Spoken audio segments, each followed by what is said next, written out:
কোথায় আসছেন? রাজশাহীর মানুষ ঢাকায় কেন? আচ্ছা আচ্ছা। প্রথম যে আমি কক্সবাজার জীবনেও আর যাবো না। কক্সবাজার, সাজেক, রাঙামাটি 3 জায়গায় আমি কোনোদিন যাবো না। আমি কোনোদিন বেঁচে থাকতে যাবো না এই 3 জায়গায়। করে ধুক ধুক ধুক ধুক ধুক ধুক এরকম ছিল আওয়াজটা, হালকা।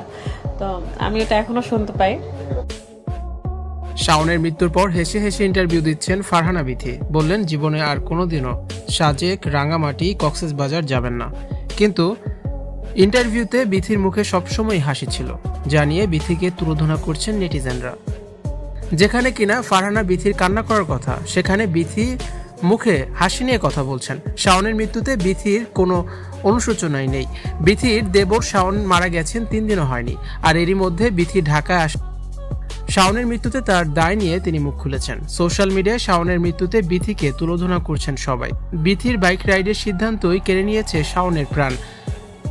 ইন্টারভিউ দিতে রাজশাহী থেকে ঢাকায় আসেন ফারহানা বিথি, কিন্তু বিথিকে দেখে হতাশ হয়েছেন সবাই। বিথির কারণেই অকালে ঝরে গেছে শাওনের প্রাণ, কিন্তু সেই বিথির কোনো শোক নেই। বিথি হাসি মুখেই কথা বলছেন। এমন পরিস্থিতিতে বিথি কিভাবে হাসতে পারেন? বিথিকে তুলোধনা করছেন নেটিজেনরা। শাওনের মৃত্যুতে বিথির চোখে পানি নেই। কয়েক ঘন্টার ইন্টারভিউতে 1 সেকেন্ডের জন্য বিথির চোখে কেউ পানি দেখতে পারেনি। বিথি বলেন, শাওন আমার সন্তানের মতো ছিল।